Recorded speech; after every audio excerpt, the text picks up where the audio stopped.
We do have quite a crowd in person, everybody taking the, we're assembling here as well. Jim, you might want to have somebody here who takes a record of who's in person for our, because it's an open We'll do a meeting. roll call. Yeah. We'll do a roll call and make sure we get everybody, logged in. So, Emily, can you hear me okay, Emily? Hey, Mike.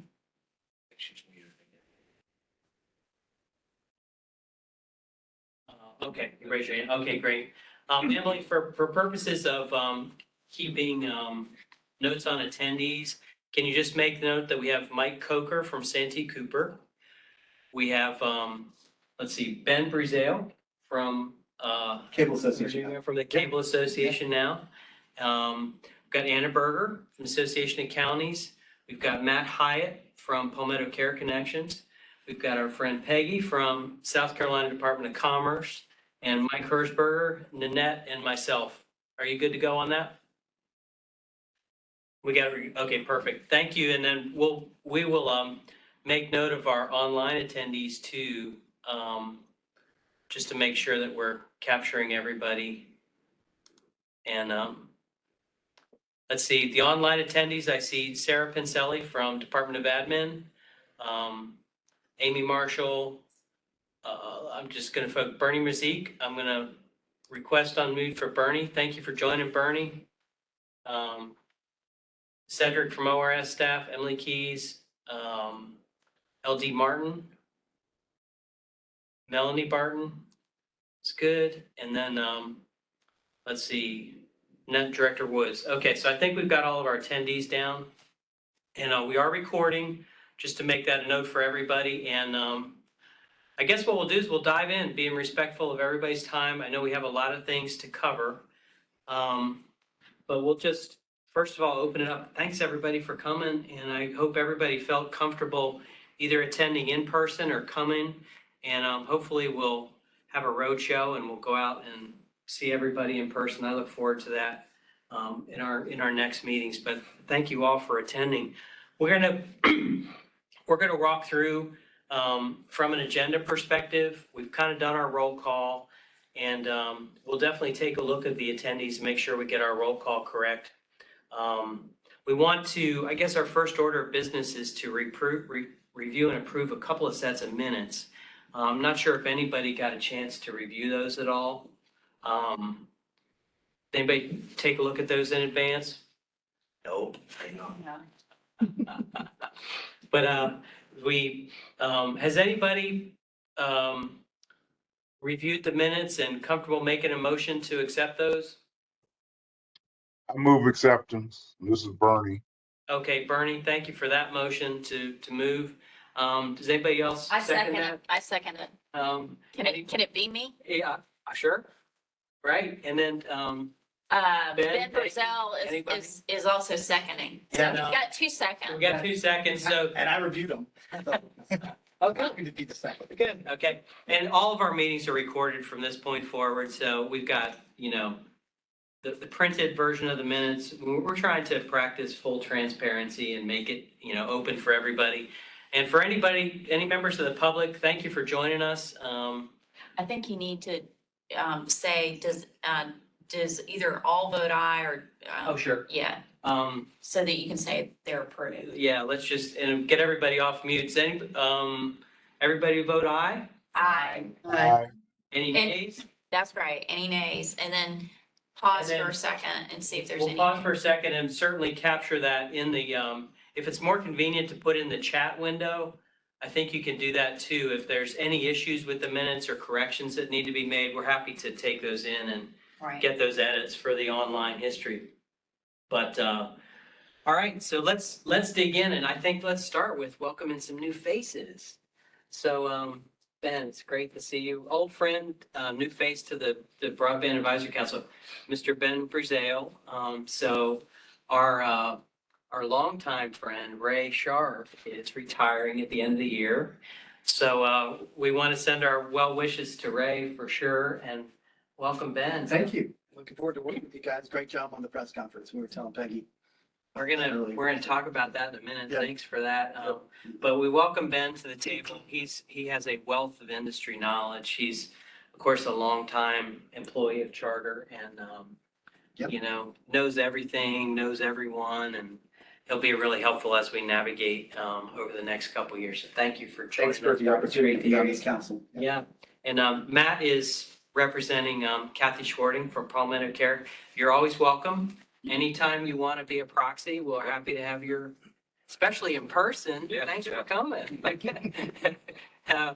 Peggy, great to see you. And then let's see who else. Oh, Sarah. Sarah for, Um, from the. Sarah, I apologize. We can't, we didn't set up the video correctly, but we want to welcome you. A new face from Department of Administration. Do you want to say hi real quick? Hi, everybody. Thanks for having me. I'm excited to join and be a part of this. Yep, and Sarah, we're going to, we'll let you share Department of Administration role. It's a really exciting thing because we have another state agency coming, joining forces with us on the broadband side, and that's really great. And Melanie, you can comment on that along the way too. Got a lot of fun stuff to talk about. So we're going to kick it off, running through our slide deck a little bit. And we're going to start with some fun stuff.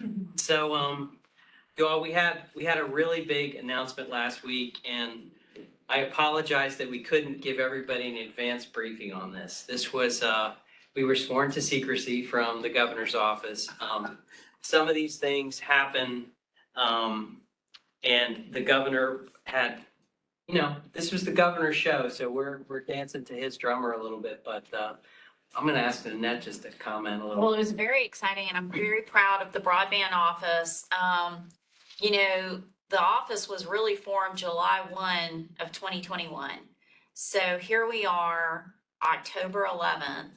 And as of the end of September, and again, looking to the end of October, when our rural broadband grant program in conjunction with the Department of Commerce comes to conclusion, I mean, just the advancement between the private funding, and I'm going to put them first because they're doing, all these ISPs are doing all the hard work and they've put their own money into play. And then you have the federal funds, and then you have the work that's been done through the state broadband office, whether it was CARES 1, CARES 2, or the Rural Broadband Grant Program, the Last Mile Program. And the program we did with the Department of Education, the Starlink program, to come to 100,000 passings or availability to 100,000 locations, that's pretty amazing. And again, that's just Team South Carolina, hard at work. And I can tell you firsthand, having been in the room, and I think you saw this as well, Jim. I mean, Governor McMaster and Congressman Clyburn were thrilled with the work that's being done by the South Carolina Broadband Office. And I'm just so very proud. I'm so very proud of the office and of all the work that the ISPs are doing. It wouldn't be possible without them. They're the ones who are putting the fiber on the poles or putting it through the conduit. So a big shout out to the ISPs.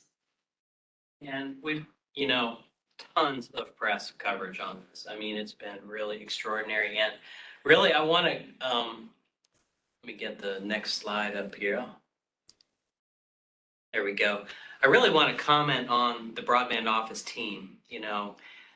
The work that's being done, and the reason we were able to do it is because we're able to dance on the dance floor without stepping on each other's toes, right?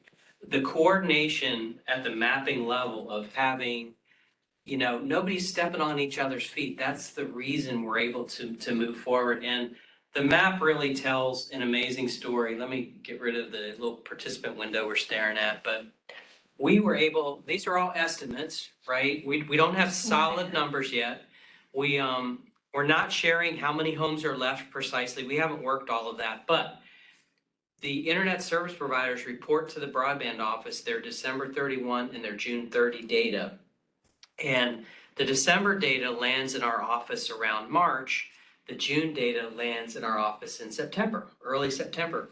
So we have just processed this and just folded it in to produce that map. And the green speaks for it. You guys remember, we've tuned you all in to look. Green are the served areas, but look at the difference in the green served areas. It's unmistakable. And that's what 100,000 households looks like. And A then, bunch of cuts do growing across. right. But, also on the technology side, the bottom, that's what the bottom half of the map speaks to, is the change. You can see the fiber infrastructure changing. Look at the difference in the black areas. That's where you can see fiber. And then the blue areas are where we have the high-speed cable coming in. Both are unmistakable. And every home that has fiber or high-speed cable is really good to go. I mean, that's the message, we are solving that. And that's how we solve the digital divide in South Carolina. And, Sarah's on the phone. I want to make sure everybody hears this loud and clear. Infrastructure by itself doesn't get the job done.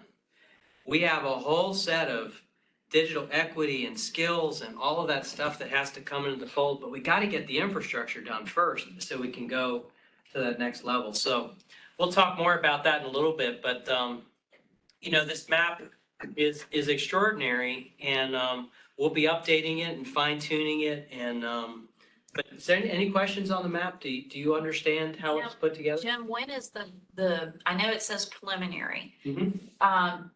without putting yourself or the broadband office team, no later than date. Do you think it'll be finalized by November, December? So it's the big hinge pin is getting our grant awards done. We need all of the awards placed before we can finalize the map. So I think in December is where we're going to land, Probably before the end of the year. by the end of the year. So we would have another, and I know this says preliminary, you'll have a more finalized map by the end of the year. And, the thing from an analytical perspective, the thing we're really proud of is whenever we've asked a state agency to help with data. Case in point, we asked the South Carolina Department of Ed for all of their school student information. We have them all. That just came in last week, okay? We process all of the street addresses, and that's how we know where the students are in the state of South Carolina. And that's how we can do our prioritization. Department of Motor Vehicles also gave us street address data. That's how we get the map more precise. We have Department of Social Services that gives us the SNAP and TANF recipients. That's how we know where the need is from a financial perspective around the state. And that's how we bake in all the priorities. We also have our UCLA speed test data coming to us. We've renewed our license at the state level for the UCLA speed test information. And every 90 days, we get about 1 million more speed tests statewide. It's really crazy. And all of those speed tests are factored in. And we actually attach the speed tests to the ISP themselves. So we know how well Charter's doing, or AT&T, or HTC, or Home Telecom. All of the speed tests are attached at an ISP level. So we know how well their networks are performing at a census block level, which is really incredible. But it's a big data lift, and it takes a big team. And now, Mike in the room, and we've got 4 others. We now are proudly 6 full-time broadband staff members strong, and we got some really smart folks. So it's fun to lift this up and make it go. Any questions on the map? Jim, you might mention, you and I are going to be meeting with Director Simmer from DHAC, and we will also have a meeting with Director Ben Duncan, the Office of Resiliency. So we are coordinating with other state agencies. Yeah. And it's not just the agency director, but the staff of the agency. I'm feeling it. When we asked Department of Motor Vehicles, it was instantly their staff was, heck yes, we want to help the broadband effort. Because all of them want internet at home. So this is kind of a team SC approach, and it's been, if wherever we ask Commerce, it's heck yes, we're helping. And so it's great to see that participation, to, make this effort come to life, and it's getting results. So it feels really good. Jim, can I ask a technical question that I've always wanted to ask Yeah. about the mapping? When it comes to Ookla, forgive my ignorance, but there's a number of choke points when you're testing a speed. Mhm. Does Ookla test it all the way back to a destination website, or is it just that last mile fiber? I've always wanted to ask you that. I just never. They do 2 hops. They test inside the house, Okay, and then there's a second hop to back to the to public. the eye. main Yeah. public ISP. Yeah. Okay. And we always look at the maximums. There's always speed tests that go wrong. Any individual speed test can go wrong for any, Mike, you're an expert on all this stuff too. It's like, if I go out in my backyard, the speed test is gonna fail. So we look at the collection of speed tests, averages, but we look at the maximums. The maximums, okay. That's what we're paying attention to across the full body of work in a census block. That's how Okay. we get our data. Thank you. And we only look at it when we have 10 or more. Okay. Okay, so no one speed test is gonna blow up our map in any spot. But, yeah, it's a really interesting thing, how it goes through. So, next thing I wanted to tell you about, proudly, we got our annual report done. One of the other, statutory objectives for the broadband office was to publish, and we need to do this annually. Give big credit to Mike. He muscled this out, and then we kind of got it first and goal on the 10, and then we all powered through and got it done. But Mike did most of the heavy lift on the broadband report. We got a cute little QR code in the corner. You all can pop that. It'll take you to the PDF file. I gave you a link in your calendar invite as well. But incredible set of statistics that are going on in the state. And anything you want to know, I will tell you that it's worked through June 30, 2022. That was our hard stop. So it's only reflecting that, and a lot has happened since. So, And we will be working, it's an annual requirement, so we will be working on the next report, and next time around, we hope to be able to share a draft report with the BBAC and then finalize. And unfortunately, with everything going on this time, this is a shorter report, but it is, it's full of all the work that's been done. So it's really an overview of the first year of work of the broadband office. What's the BBAC then? Broadband Advisory Council. Oh, us. Yeah. Oh, okay. you don't know anything. It's my first meeting. Government has to come up with acronyms, right? To keep it going. But, so I wanted to step through, just kind of recap. Let's start first with the Rural Broadband Grant Program. What's so exciting is most of these projects are coming to completion this month, right? So we funded these last July, and I'm going to give you the recap as of June 30, because that was our last construction report in. But 17 ISPs, 18 counties is the total. It was 30 million of Peggy's money. So all of this money came from Department of Commerce to make this happen. As of June 30, we had 1,245.9 miles of fiber constructed, which is pretty amazing. And we had provided access as of June 30 to over 9,000 homes. So that was that was done. That was work that was done and completed. And, these projects don't all go live all at once. The piece parts, different segments of the project will go live, and we're trying to capture that real time. So, you can see the total, project expenses incurred, $42 million, and you'll note that that's greater than 30. That's because the match that's coming in. All of these projects require dollar for dollar match. So the ISPs are not only doing it, and I will tell you that, we just approved the first payment. So our money doesn't go in until the very end and the project is done and verified functional, right? So, yeah, in fact, Mike, for the next time, we should show everybody how we're auditing the projects.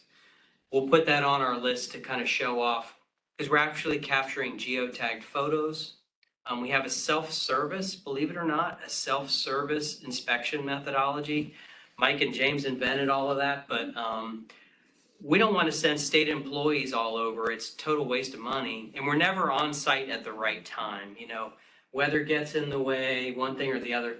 So actually the construction supervisor, whoever's there, can snap a photo of a fiber splice in the field.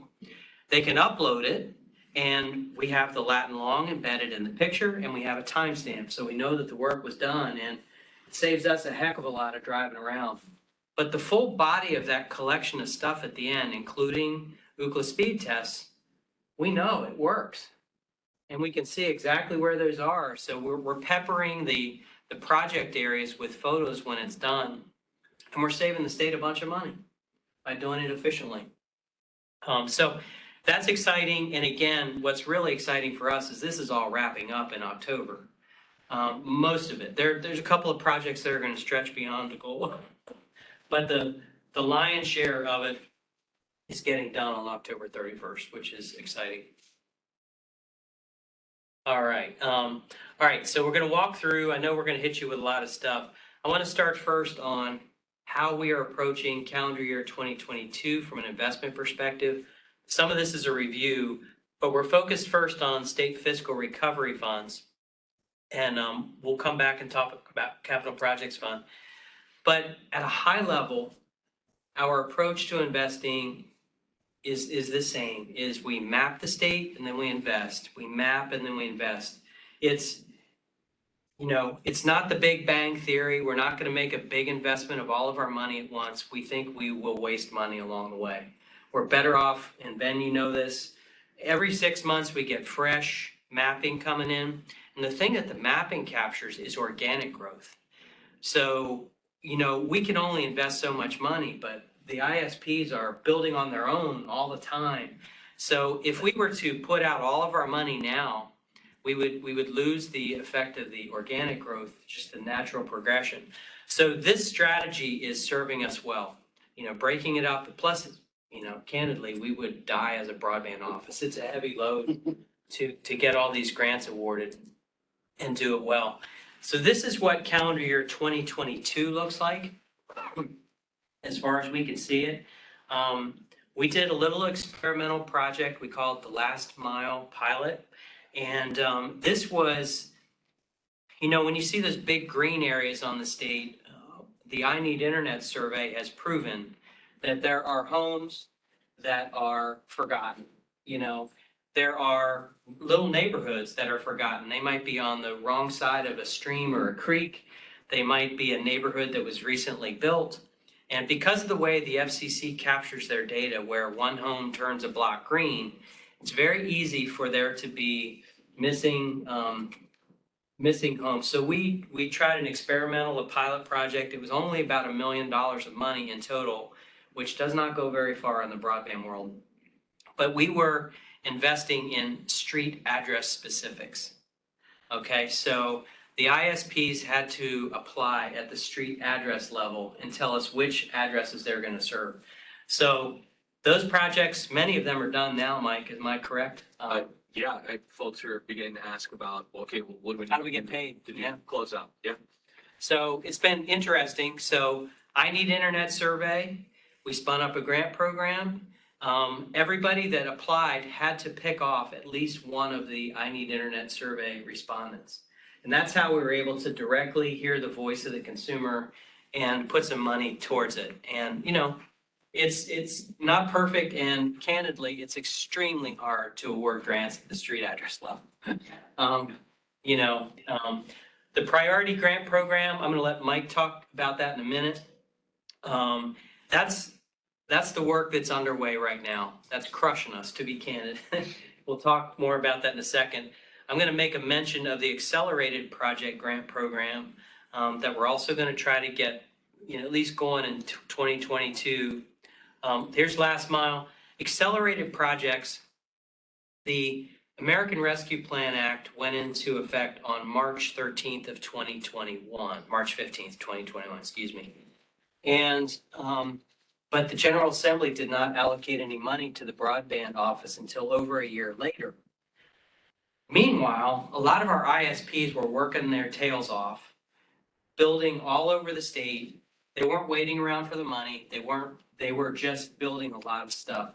So the General Assembly gave us some marching orders in House Bill 4408 to make sure we take care of those that have been building and they weren't waiting around for a grant program. So we call that the Accelerated Project Program.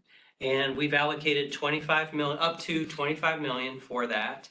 And we will be accepting applications for that program, hopefully in the fourth quarter. But the idea with that is this work is already done. They will just be submitting applications telling us that it was be done. Now, the key is it had to be work that was done by June 30, this past June 30. It had to start after March 15th, and it had to be built into unserved areas. So we're going to have to prove that it was unserved at the time it got constructed. And the details around developing that, including the application, have not been put together yet. So I know we say we will likely accept applications in fourth quarter 2022. Given the workload, you might see the information put out in the fourth quarter, but it may be to give people time. It might be that we accept applications like first quarter 2023, just to give everybody enough time, because you got to develop the program, what the rules of the road are, the guidelines. It all has to be approved and go through multi-layers of approval. Including our external advisor Guidehouse, Yep. which the state has hired to make sure that the state as a whole is in compliance with ARPA. So this is reimbursement for projects already completed. Yes. For that period where we weren't able to fund anything. Yes, Okay. ARPA existed, but we didn't have any dollars. And it would not be, you would not be able to pancake, like, for example, you couldn't be a participant in the rural broadband grant program and have that same project and then take advantage of this. Yeah. You can't Can't pancake, Yeah. no pancaking. But you can imagine it's hard on the ISPs too, Sure. because they have to package up all their financial information. They have to prove that their project area was unserved at the time it was constructed. So it's a lot of lift on them and on us to verify it all. Yeah, if they haven't hired a grant manager, then, I mean, somebody's gonna have to do a lot of work to get these grants. And that's a great point. You know, many of these ISPs are going into the grant world for the first time ever. Yeah. And the load, not only in building the project, but the compliance after the project is done, they're not used to doing that. Well, I can see that the larger companies would have such a great advantage over the smaller ISPs who aren't as sophisticated when it comes to expertise in grant management. Now, Just a point. it is a big thing to be thinking about. But does that make sense, what accelerated projects are all about? We'll talk more about that as it becomes more solid. Priority areas. Take it away, Mike. Yeah, sure. So, yeah, Mike Hurst, Deputy Director here for the South Carolina Broadband Office. Jim asked that I share with you guys just a few high-level analytics, right, in terms of the volume of applications we've received. So here goes. 188 applications were delivered to ORS. There's about 200 data fields per application, so that's about 37,500 unique data elements that we got to swim through and evaluate. Match requests ranged from anywhere from 0% to 100% match. Scale of projects submitted ranged from anywhere from one census block in a single county to thousands of census blocks spanning a third of the state. 45 out of 46 counties included areas where potential projects resided. We had one outlier, that was Dillon County. So we've got some work to do there. ISP submitted everything from one single project to almost 30 projects, or if you will, 30 separate distinct grant applications, right? So the average was about 20, it seemed like, per ISP. We had about 23 ISPs total submit across those 188 applications. So a little bit about money. Total funds requested asked from the South Carolina Broadband Office was $666,775,150.90. And of course, as a reminder, we were looking to spend about $180 million. So we were oversubscribed 3 times over. And yeah, so total project cost across the board for all 188 applications was over $1 billion. So the good news is we got a lot of interest, right? And, you know, sadly, as Jim keeps saying, we've got 486 million reasons to say no to some of these applications. And, you know, hopefully whatever doesn't get chosen this round, we can look forward toward Capital Project Fund or some of these other grant programs like IIJA down the road. And yeah, you know, it's exciting. We're super busy, as I'm sure you guys can imagine.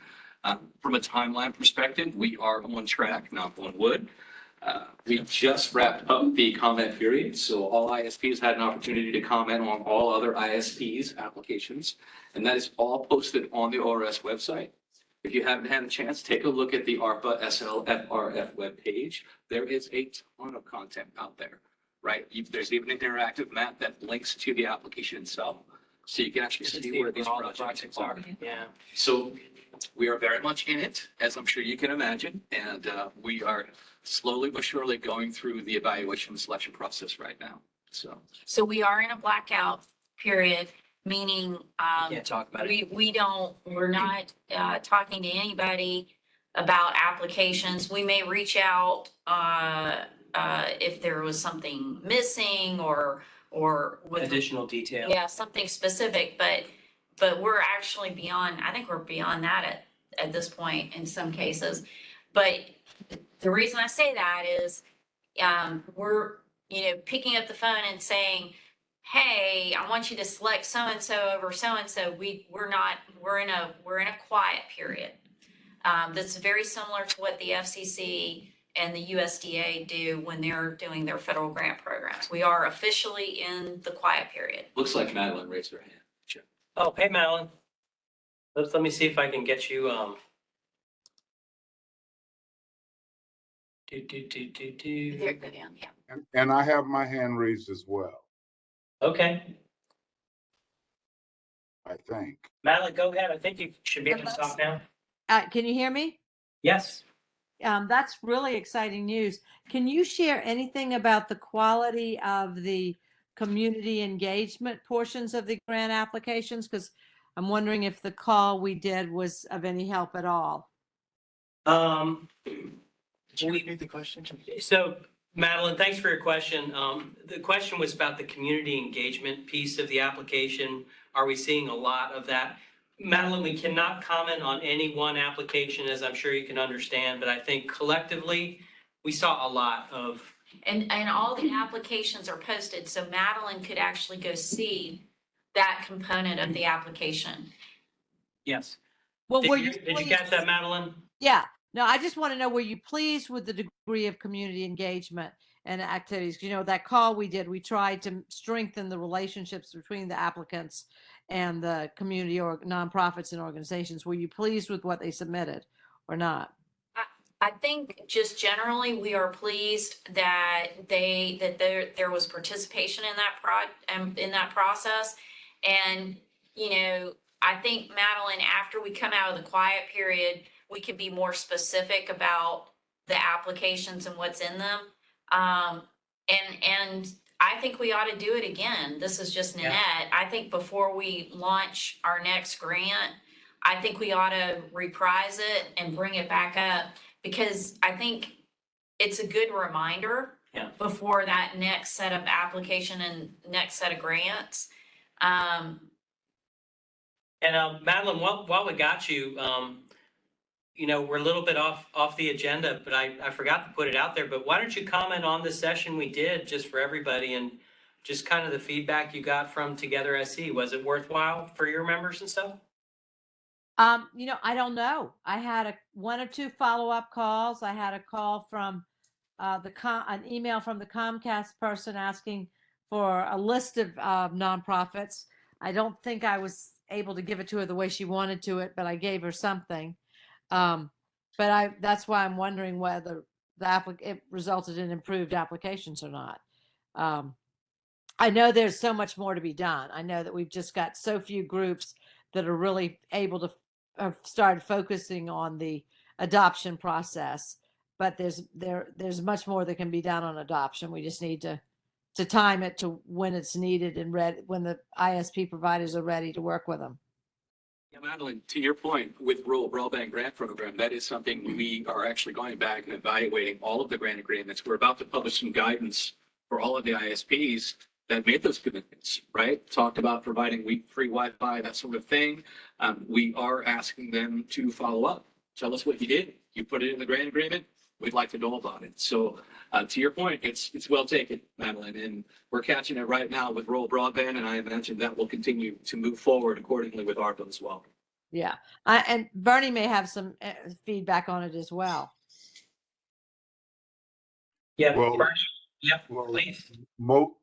I also have not heard any feedback from our members about whether they were contacted by a provider or anything like that. So I have no intelligence to know whether this effort, the providers did what they needed to do to engage the community. I guess my question more is to Jim, to you and your team, of what was there a section of the application that asked the question? Exhibit A. Have you engaged the community? In what way? What plans do you have to work with the community going forward? Now, I have not gone on the site to see the application, but that's what I'm curious about as to whether, because if you don't measure it, it's like it doesn't exist. So Right. was there a part in the application Yes. that asks the provider, in what ways have you engaged the community? What ways are you will be engaging the community going forward? And Bernie, this is Nanette. There's an exhibit A to the application where the first part of the exhibit goes to, where are you going? Where is the proposed project to be located? And then the second part, are you going to do ACP, the Affordable Connectivity Program, which is mandated by the FCC, and not by the FCC, but mandated as part of ARPA. And then at the very bottom, there is a section that says, basically, and I'm paraphrasing, but describe your community engagement. If you're doing any kind of digital equity programs, if you are proposing that as part of your application, on the back end, if an application says, yes, I'm going to do X in concert with whomever, or I'm doing public Wi-Fi or whatever the proposal is, in the grant document, the draft grant document that you can see out there, anyone who's selected that included such an item as part of their application, that becomes part of the grant itself. In other words, if you propose that and you put it in your application and you get selected, then you're obligated to go through with that community engagement or community project. So that's part of the grant agreement when they sign. Yes. If it's selected and you put it in as an applicant, and we did ask the question, it's in Exhibit A at the very bottom, but so that we can see, okay, here's where you want to do your project, and here's the additional community projects or additional digital equity programs. And we tried to make it as broad as possible so that, we figured the ISPs are more creative than we are. And so if they had something where they felt like this is a community benefit, a community project, a digital equity kind of program, if they put that in there, we tried to keep it as broad and open as possible so that they could select their opportunities that best suited them for that geographic area that they were proposing to do. And I guess one other question, so on the selection process there at the broadband office, are the applications evaluated to some degree based on that information in that exhibit? Yes. Mike is going to speak to that. Yeah, Bernie, good morning. Mike Hersberg here. Absolutely. I believe that was up to 10 points that one could get based on collaboration partnerships. what were they proposing to do with regard to digital equity? So we took it seriously, and if you laid an egg on that, then, I mean, it's going to reflect, right, in the scoring. So to your point, yeah, I think we caught that. The other thing that I think is pretty cool, and I'm pretty sure we brought this forward, you, stop me if I'm wrong in that, but rural broadband grant program, there is provision in that particular grant agreement that says at the end of the project, annually for 2 years, you have to give us a list, number one, of all the addresses you passed. And you also have to tell us, did they accept service or did they not? We want to see Right. the penetration rate. And if they didn't accept service, you got to tell us why. And we're really hoping to be able to glean some insights there that we wouldn't necessarily get any other way. So we're asking for that 2 years in a row. We will be able to track progress over time. And to Nanette's point, really evaluate, that penetration rate. And I give Nanette and ORS all the credit in the world. That decision happened long before I came, but I'm pretty sure we brought that forward, and that's in ARPA as well. Yeah. We're asking for that post-reporting to track progress and how well are people, what's our adoption rate? What's take rate? Yeah. So all good stuff. And I'll be curious to see what kind of feedback we actually get in terms of. That's awesome. And I would ask as a member of this council that if that, as we go forward, if that those reports can be shared with us as well as you're tracking The aggregate. We the do it in ISPs. aggregate. Bernie, yeah, as we publish our 5-year broadband plan, we're going to be able to fold that kind of intelligence into our broadband plan over time. The other thing I wanted to mention is letters of support are really important for the grant applications. A lot of the ISPs have never done letters of support before. They've never really had to. At Bernie, as you know well, I'm not telling you anything new. Writing a letter of support there's an art to that. And, if a county administrator, one of your, I'm looking at Anna, if one of your county administrator reflects promises that an ISP has made into their letter of support, that helps us know that that county administrator's really dialed into that project and they really want it. So, we can read all of these things. We can tell if a project has 22 letters of support from the fire chief and the police chief and the school superintendent, we know that that ISP has worked hard to build community support. And those are the projects that we want to see. And we're just speaking generally. We're not talking about any particular application in the ARPA. And I hate to go back to that, but we do need to be very careful. We are in a quiet period, and we don't want any of the statements that we're making here today to be directly linked To anyone. to any evaluation of any particular application that's currently pending before us. And I hope everyone understands that we have to be, these are, again, our federal dollars under a federal piece of legislation, and we do need to be a bit careful there.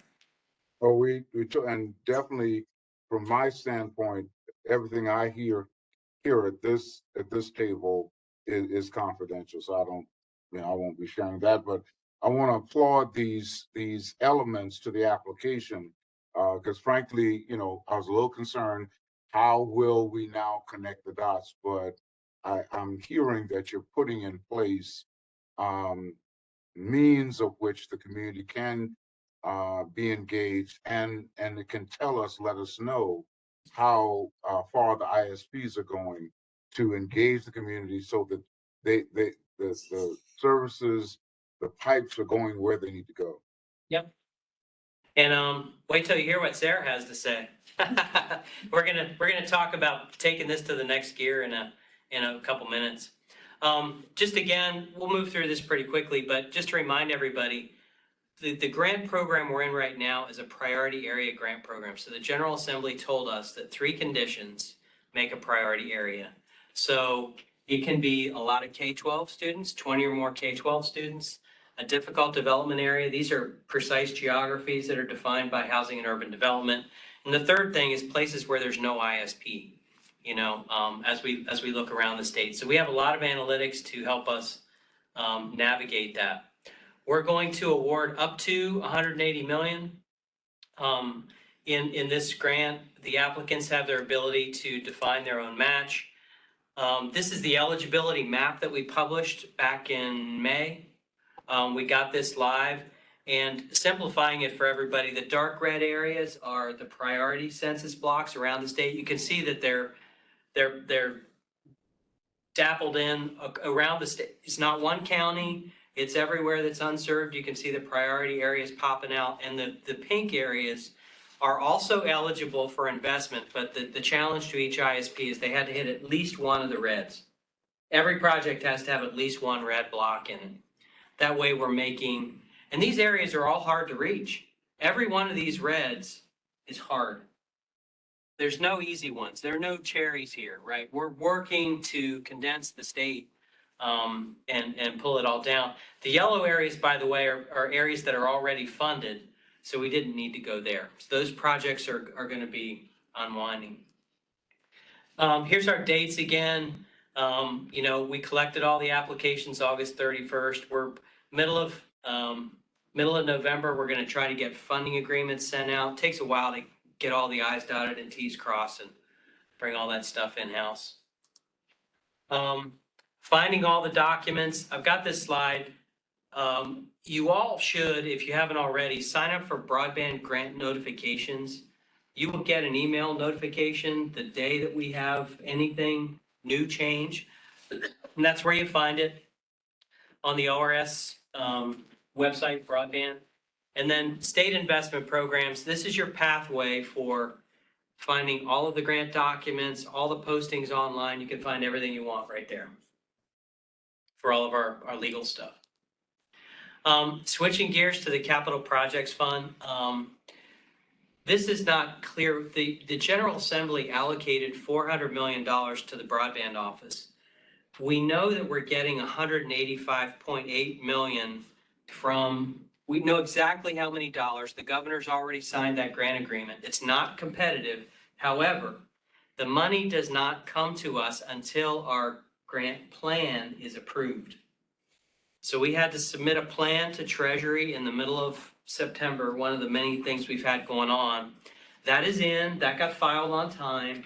And I want to show you what our plan was. You heard us talk about the Main Street program before. What we did is decided to add another priority area to think of ARPA plus Main Street. That's kind of how I would.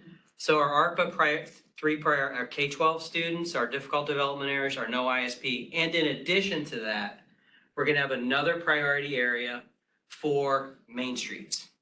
And the Main Streets will have to qualify, but keep in mind, we can't go to places that are already served.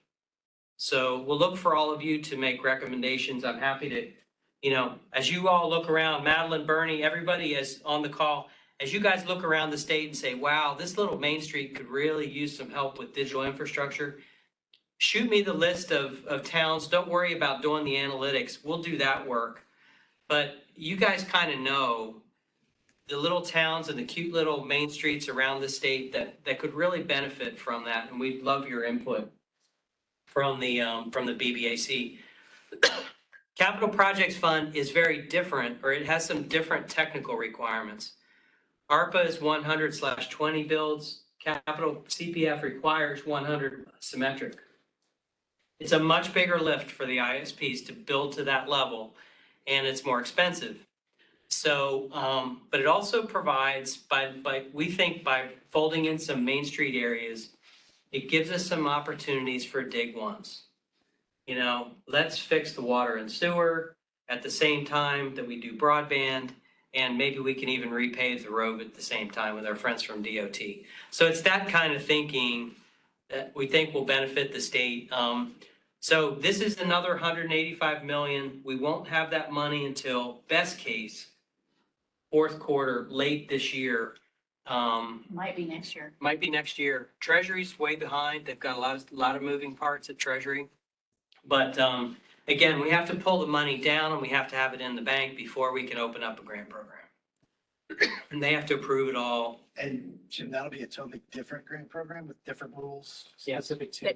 Yes. Separate grant agreement. CPF, under Totally our rules. ARPA has its own, CPF, the Capital Projects Fund, is I think it's like section 604 of ARPA. So it's within the ARPA legislation, but it has its own requirements. Okay. And some of those requirements are the same. For example, ACP is Yeah. still required. So that's the same. So there are some things that are similar, but we believe the CPF is in some ways more stringent. Okay.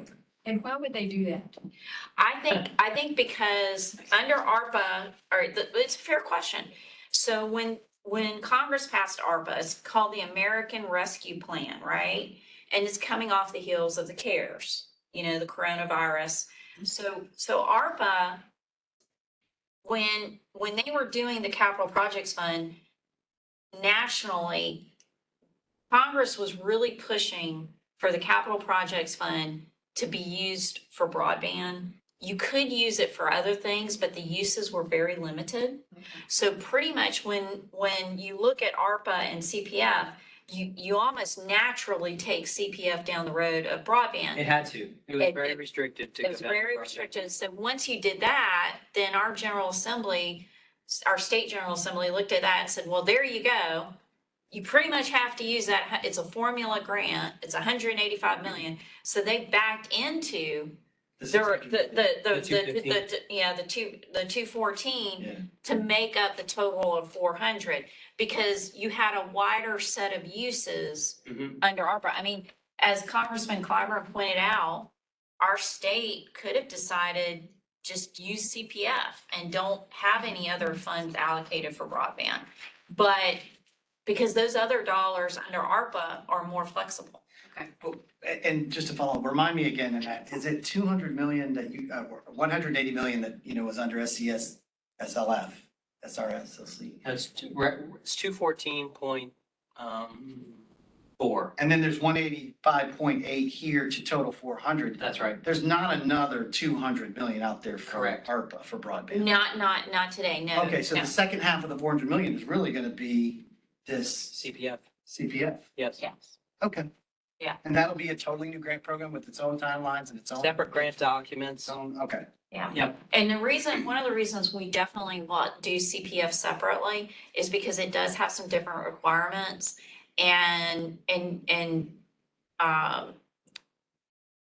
even internally within the state of South Carolina with the Department of Administration, we've segmented out CPF from the ARPA dollars, the SFLRF documents. If I said that correctly, the 214, that is, ARPA, and we have a memorandum of understanding with the Department of Admin.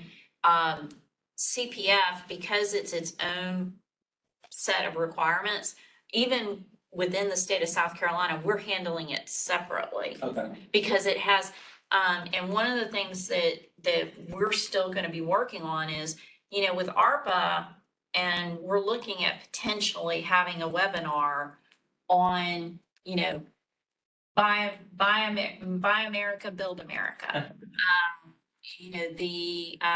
All the different federal requirements that travel with federal ARPA dollars.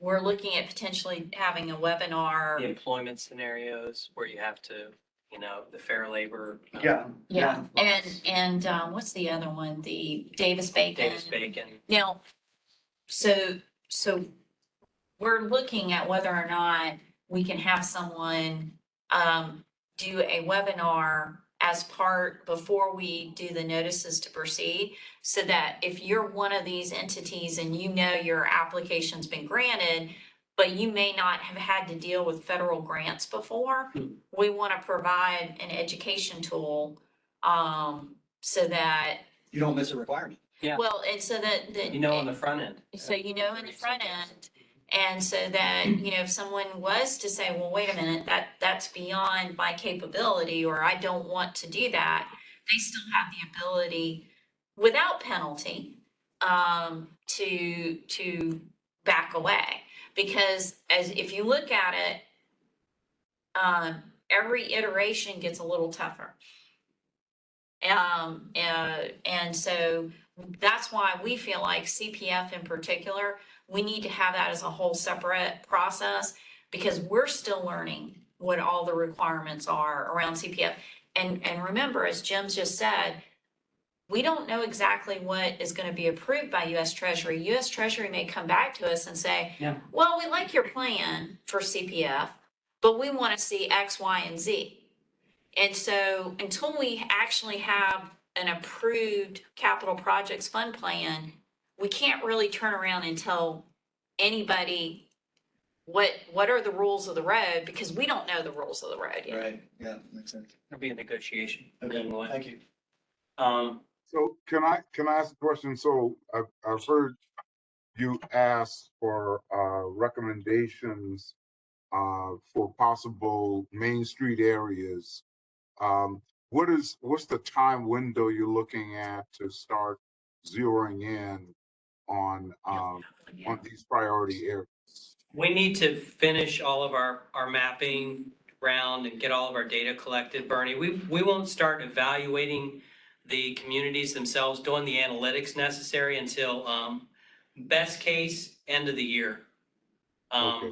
But as you're driving around and thinking, jot down a couple of names and shoot them our way. We can get them on our list of consideration items.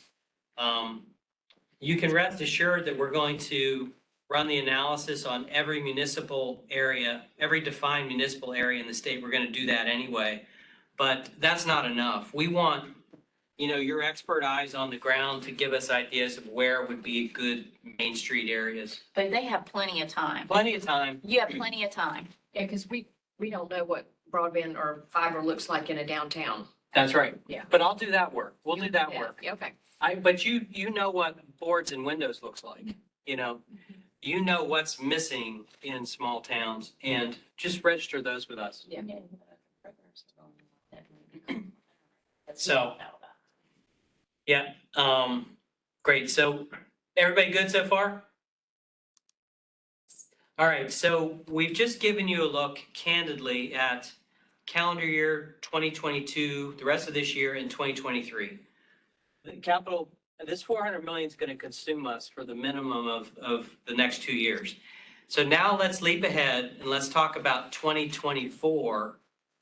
And we're going to talk about President Biden's, it's called the Investments in Infrastructure, or Infrastructure Investment and Jobs Act, IIJA. It's also called the Bipartisan Infrastructure Law.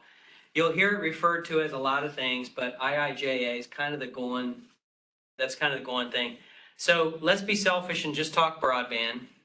So there is in total $65 billion of additional money. This has nothing to do with ARPA. This is on top of ARPA to get the nation connected with broadband. And Sarah, I'm going to come to you in a second to talk about digital equity. But what you can see is the 65 billion is chunked up into 3 different federal agencies. The Federal Communications Commission got $14.2 billion to extend the Affordable Connectivity Program, ACP. That's the monthly subsidy program. So that's how they got dollars to support that long term. Okay, so that's part number 1. U.S. Department of Agriculture got an additional $2 billion because they make investments in rural broadband. We have no control, no input at all into USDA broadband investments. But I will tell you, we are working with USDA locally, and our maps are, we're gonna pay careful attention to where those investments are, because we don't want to drop our dollars on top. It's a waste of money. So as USDA moves forward, we'll fold that into the map to the extent possible. So that covers $16 billion, and now you see the remaining $48 billion is landing in a federal agency called NTIA. It's part of U.S. Department of Commerce, and they have $48 billion to work with. And yes, that is a B, as we're talking dollars. We have 4 different items here. The BEAD program. The BEAD program is where the broadband office is focused. The digital equity program is where Department of Admin is focused. The tribal program, candidly, the state of South Carolina is not engaging in that swim lane. And that's because we won't compete as well nationally. All of these are national. The tribal issues are really out west. The large reservations, the large systemic projects, and we have so much else on our plate right now. We have to pick and choose where we're going to spend our energy. So we're not spending any time on the tribal side. And the middle mile side, the other thing I want to mention on the tribal side is our one recognized federal tribe is the Cherokee tribe in Rock Hill area, or the Catawba, excuse me. Yes. And if you look at that area from a broadband perspective, it's fully served. So we just don't have a lot of needs compared to out west. And Yeah, and I'm hoping that somewhere with some resources, because there are small tribal communities. One is the Edisto Yep. Tribal Council in Dorchester County. yes, A very poor, distressed area. So in our mapping, in our adoption, all of that, I would really want to see how we serve that community. Bernie, I'm going to come back to that in a moment. So hold that thought. We're not forgetting our tribal areas. I think about them all the time, candidly, but I do want to say that we have to be mindful that this is a national grant competition. And when you compare the needs of relatively small geographies, I mean, when you go out west to some of these tribal areas, the needs are just massive. But we have other ways to solve the tribal areas in South Carolina, so we'll come back to that. Middle mile, I don't want to get into it right now, but I know Mike Coker is working on middle mile for South Carolina and going after that. And those also those have other eligible applicants. BEAD and digital equity only have one possible applicant per state. The others have multiple applicant potential. So we had to pick and choose where we're going to spend our limited time resources and how we're going to go forward. But let me talk first to this one, the BEAD program. The BEAD program is the infrastructure part of IIJA. And the responsibility for managing BEAD falls to the broadband office. The digital equity part of IIJA falls to now the Department of Administration. And Sarah, let me welcome you to the meeting again. And why don't you just talk about how Department of Administration, I know it's really new and you just got started really the 1st of September, so. Yes. Well, thank you. It's nice seeing everybody this morning and speaking to everybody. I'm working with Mike Sheely and the Department of Administration on this. Unfortunately, Mike got pulled into another meeting, so he could not be here this morning. So I'm going to kind of speak on his behalf about the Department of Administration and what our plan is with the Digital Equity Grant. We're going to be taking the lead role for South Carolina in the State Digital Equity Grant Program application. And we plan on working very closely in coordination with the Office of Regulatory Staff application for the BEAD program, because as Jim mentioned, it's really important to both kind of work together because they're going to end up connecting across the way. And by virtue of your attendance at today's meeting, you're all very familiar with the concept of the digital divide. So simply stated, the Digital Equity Grant Program, which is part of the infrastructure bill, signed into law last November, as y'all are familiar with, is really focused on the effort to bridge that digital divide. Admin's application proposes to create a robust and comprehensive 5-year statewide digital equity plan. That's going to serve as a benchmark and a roadmap to achieving digital equity in our state. And admin will lead the specific targeted planning process on behalf of the state. So we're going to kind of head that up. Our approach is to focus on 3 main aspects, those being affordability, accessibility, and usability. We'll work closely with the Office of Regulatory Staff, Jim in the broadband office, and community partners. So think of local councils of government to help with community outreach, engagement, a lot of data collection, and help with analysis, as well as local communities and their stakeholders for input on how to best develop our plan. We also intend to work closely with ORS to leverage a diverse array of communication tools to connect and make sure the community members and stakeholders are informed throughout the whole process. So things like updating state websites, information sessions virtually and in person, put items out on social media, radio, print notices, as well as sharing information through other partner agencies. Since as we keep repeating here, we're all kind of working together on this because we want what's best for the state and the citizens. The data we receive will help us inform of the plan's measurable objectives and how we plan to implement that, and what recommendations we will end up putting in our written plan. As we were just speaking about the IIJA, Congress specifically listed affected communities to include in the planning process. So some of these include aged, minority communities, rural communities, veterans, and they did list, I believe, like Bernie was just talking about, some tribal communities. So that might be a way that we can help reach out to those communities to see and hear what they need. Absolutely. And Sarah, just, and you and I can kind of tag team on this together, but the BEAD program, the estimate for South Carolina, believe it or not, was we could get between 700 million and 1.1 billion more money for broadband. Okay. That's a big pot of gold. But guess what? To get to the pot of gold, we have to go through a planning process. And it's very scripted and very precise. I'll talk about that in a second. Sarah, also, the digital equity program has a pot of gold, but guess what? We have to go through the planning process to get there. So what I want you to hear is, we're not going to get a single, we got some planning dollars. That's it. For calendar year 2022 and 2023, we have planning dollars only. Mm-hmm. The big pot of gold for both of these programs will not be available until best case early 2024. All right. So think about that for a second, and I hope I'm leaving everybody with a kind of clear expectation on that. So Right. let me walk. I've got some other slides, and I'll step through these and just have some call outs, and you all will have this deck to reference. It's very helpful. The BEAD program is infrastructure.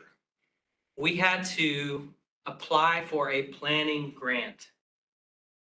I had to write it. It was painful. Sarah had to be involved in writing the planning grant for the digital equity program. So ORS submitted the BEAD planning grant. Department of Admin submitted the digital equity planning grant. Guess what? As soon as they accept our plan, it starts a 270-day shot clock. Mhm. And we're required to publish a 5-year broadband plan for the state of South Carolina. We may get that award as soon as this week. So I'm like terrified. If you can't see my face online, I'm white, I'm pale, right? Because this is coming. But I want y'all to know the planning comes first and then the big dollars. And the same is true with Sarah. So we'll talk about that in a second. But the program priorities are unserved. But the beautiful thing about the BEAD program, as soon as the state certifies that we've reached everybody less than 25.3, we get to put infrastructure into second gear. And we get to go after communities that are less than 120. But we got to reach everybody 25.3 below first, and then we get to put the car in, which is nice. Ben's shaking his head because you know what that means. Yeah, It's going to open up a lot more real estate. Yeah. And it also focuses on connecting community anchor institutions that don't have gigabit connections. So community centers and police stations and fire departments will be able to lift those up, which is really neat. For our planning for the BEAD program, we've picked 6 tasks that we're going to do. These 6, we're doing research and data collection. We're going to do a lot of public outreach. What the feds did is they gave us 9 possible tasks, and we picked 6 that made sense for South Carolina. But we're really in a very narrow lane of what we're allowed to do. But these are the 6. We're allowed to increase the capacity of the broadband office, hire more people. We're allowed to asset mapping. This is making a map of all of the eligible resources for broadband. This is not infrastructure. Matt, this would be like Palmetto Care Connections and the work you guys do in telehealth. It's mapping digital equity type of assets, not broadband assets or infrastructure assets. And I'm going to talk to you in a minute. We're going to do a ton of survey work, boatload of survey work. That's a big task. We'll talk about that in a second. Digital equity. This is a great way to have your mind's eye on the pot of gold for the digital equity program. You can see that there's a planning grant that Sarah and Mike have already applied for, and that's a small amount of money to do planning. But the pot of gold for the digital equity program is this competitive grant program here. You see this is 1.25 billion. This is nationally competitive, okay? So it's going to be allocated differently. But this is going to be, if you just divide it by 50, that's $50 million. All right, so if everybody got the same amount of money. And those competitive grant programs are awarded to nonprofits that do work in digital equity. Or entities. It could be research universities that do work in digital equity. So that's what Mike and Sarah will be overseeing. You know, when we do all of our perfect planning, they will have a parallel grant program. We'll be focused on infrastructure, and Mike and Sarah will be leading the charge on a grant program for digital equity. Does that make sense? Yes. What if they don't like your plan? We'll negotiate it. Okay. It can be adjusted through the process. It will be adjusted, yes. And that's the work that we expect we'll be going through. We've already, I can speak on the BEAD side, we've already been back and forth with NTIA 6 times. And I think we have it down. They gave us a pretty narrow path to stay on, so we got it pretty close on the first time around.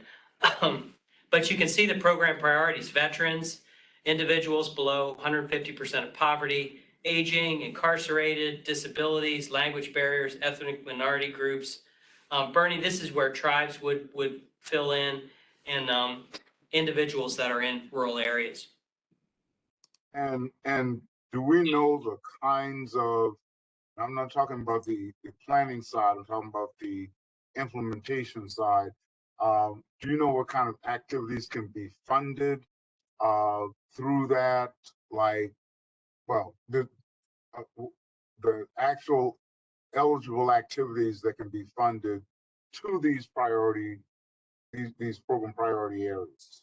I think that's what the planning process will reveal and make those things. That's what Mike and Sarah will be working on, is defining what's best for the state of South Carolina. Okay. But it's very exciting. And I want to jump to I've got a slide. There's some interesting slides here, Bernie. You're welcome to drill in on these and pay very close attention to the eligible costs. I will say that what we're really focused on, and this is something I want to give everybody an idea. I put this slide together so that you can all have white faces like I do. It is like, It'll be a little harder for me. Well, you can, yeah, I know what your face looks like when you feel overwhelmed too, Bernie. But we submitted our plan about a month ago, and they told us it would take about a month to get approved. That's why any day I'm going to get this innocuous email that says, ready, set, go, Jim, you now have money. And here's the long lead time item in the planning. We were required to bake into our plan a goal for survey work. Any of you that have done survey work before, we set out a goal for the state of South Carolina to collect 30,000 surveys. Wow. Okay. Now Ann is getting pale. It's a heavy lift. And to do a survey, you have to have a survey instrument. We don't have that done yet. So we're going to put together a draft of a survey. We're working on that internally now. We're going to get all 3 research universities to verify that, because our survey has to be locked in from an academic perspective so that all the results come out. But guess what? It's not just a broadband infrastructure survey, it's a digital equity survey too. So the whole job of the survey is to reveal barriers to adoption. For people to bring internet into their home. So we're working very closely on Department of Admin. We will look goofy as a state if we have two surveys, one for digital equity and one, we're gonna do one survey. But guess what, Broadband Advisory Council? You all are gonna have to muscle up because we're gonna count on everybody, using all the tentacles we've collectively got to pull these surveys in. We're gonna try to get the survey instrument in the box. And not only perfect from a question perspective, but it has to look good on paper, marketing wise, where we have budget for snail mail to actually do postage inbound and outbound, but we'll also be collecting surveys online. And I'm just backing up from our 270-day goal and saying that we have to have them, all of the survey work's got to be done by March. Then the statistical analysis, and keep in mind when they say your plan is done in 270, I want you all to picture a coffee table version of a 5-year broadband plan. Fully published, beautiful, on and on. Now, the good news is we have 2 major consulting teams that will be working with us. We're not doing this internally. We have a major RFP out for a broadband consulting firm to work with us on the infrastructure side and also to work at the same time with the Department of Admin. Our plan, and Sarah knows this, our 5-year plan is both infrastructure and digital equity. They have to be the same document, otherwise we look stupid. Because we got to work in lockstep with one another. Sarah, is there anything else you want to add to that? No, I think you definitely covered it, and just the importance of, how we really do have to work together, because when we do, it's going to be really great for the state. So I'm excited about that. Yeah, and Sarah's role, the infrastructure side, we're not as required to be as grassroots as the digital equity. But as Sarah knows, she's required to go on a roadshow and collect grassroots, in person data collection from the communities. And we worked together on this. We broke up the state into 9 different regions, and Department of Admin will be hosting sit down, community come together type of workshops so we can capture that in person. And it all has to be done in basically the next 9 months. Okay? Well, Jim, I had a quick question for you as far as the equity in your mapping. This is Matt with Palmetto Care Connections. We've trained roughly 600 seniors and or low income folks at this point. Yep. Would it be possible to provide those addresses to you and have you do an overlay to see take rates maybe if they increased with additional? Matt had no idea, but he doesn't know how great of a segue that was? segue that was. Nice. Okay. So Matt, you're just like, I could have paid you for that. So we're not going to do a live demo right now, but just last week, Microsoft came to us and they have a digital equity dashboard. And this was so cool. I mean, Mike Shealy and I were dancing for joy when we saw this thing. And we're going to invite Microsoft back in January to demo for us how this digital equity dashboard works. But your comment is perfect. Take a look at this. I just pulled a couple of their slides together. The way, this is actually live right now. You can go to Microsoft and you can play around with it. They have cobbled together different data sets, different digital equity dimensions into an online tool, and you can sort and select different things. So they've pulled together the American Community Survey, broadband report from the FCC, Broadband Now. They've got take rates. They have cost for broadband. They folded in a lot of those affordability dimensions. The one thing I'll note is the 2019 ACS is in Census Block 2010 format. It's not in 2020 format. So they won't be switching to Census 2020 until next year. But that's when the beauty of all the stuff we've done folds together with this. And that's why I kind of want to do it in January, because we'll be talking a different story. But let me, Broadband report you're referring to there, Jim, the 477 reports that the ISPs report to the FCC? that's currently, yes. That's what you mean That's by the what they're- broadband report there? That's what Microsoft means by Okay. that. Yes, it's at Form 477. Okay. But let me, so you can see all the data sources. They have 25-year-olds graduating from high school. Bernie, I hope you're paying attention to this. This is totally cool. Everybody, they have no internet subscriptions. They have subscription in households earning less than $20,000. They have no broadband subscription in households for $75,000. You know, these families could afford it, but for whatever reason, they're not getting it. So what's going on there? You know, poverty level, disability status, households with desktop or without, with an internet subscription. And let me show you, I'm just going to give you some teaser slides here. This is the demo they walked through with us, and this is live. You can all play with this.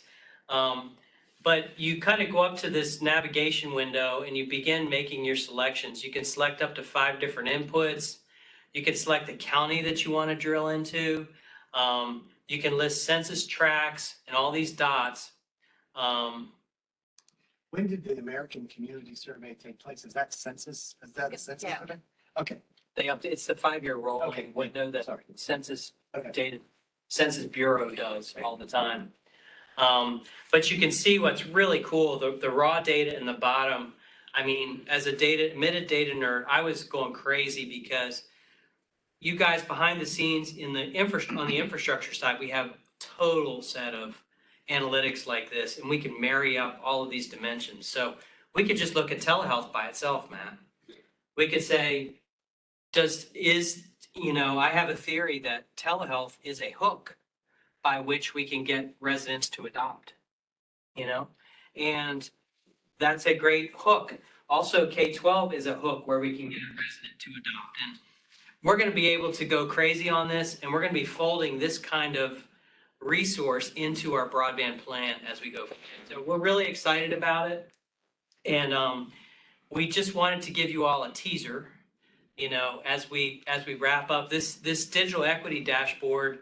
We're going to get Microsoft to come in and do a live demo, and you'll all be able to ask. We thought it was a little premature right now, but we'll wrap that up. So cool. Anybody online have questions about that? About this? It's a really, really neat thing, and I hope you guys are excited that we're going to embrace the digital equity side as much as we have embraced the infrastructure.